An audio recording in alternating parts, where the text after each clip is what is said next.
Iprito muna natin ang tokwa or tofu. Ito ang ihahalo natin sa adobong sitaw. Lagyan ko na siya ng pork. Tanggalin na natin ito, luto na ito.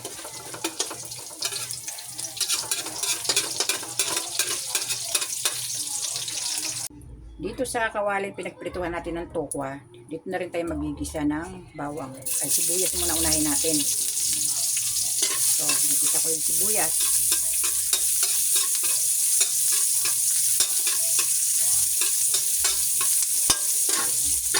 Sunod natin ang bawang.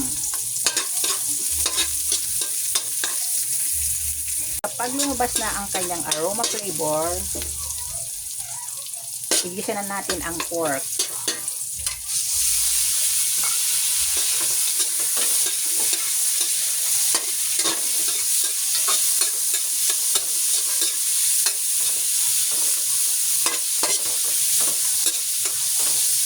Hayaan natin siyang mag golden brown. So, kulay brown na siya at lumabas ng mantika niya. Naluan ko na rin siya ng chicken. Nilaga ko na yung chicken na yan.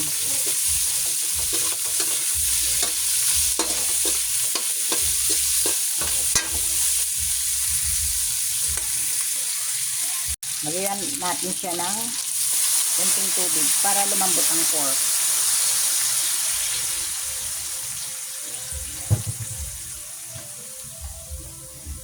At lagyan natin ng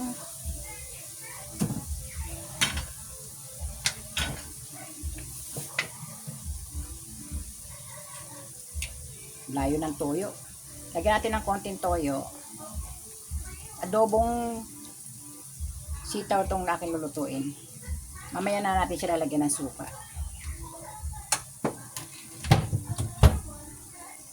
Atin palambutin ang pork at ang chicken. Pag malambot na yung pork at yung chicken, ilagay na natin itong gulay, itong sitaw.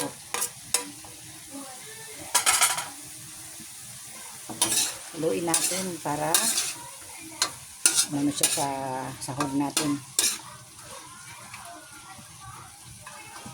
Yan.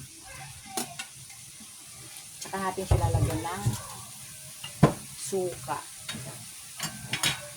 Lagyan natin siya ng konting suka.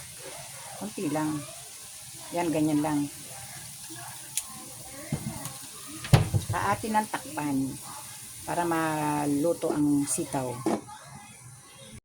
Ito malambot na yung sitaw. Lagyan natin siya ng konting crack na paminta. At ilagay na natin itong tofu na pinirito ko kanina. Tofu or tokwa. Yan. Ihalo natin. Haluin natin para mag-mix.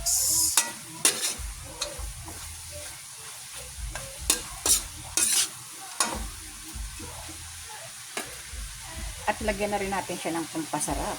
Ang magic sarap. Pampasarap ng gulay. Pakuluin ulit natin. Ako yung nabubulol na.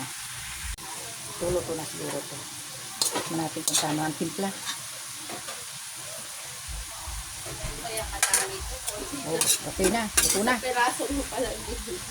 Adobong sitaw na may tofu, pork and chicken. Mas marami pa yung sahog kaysa gulay.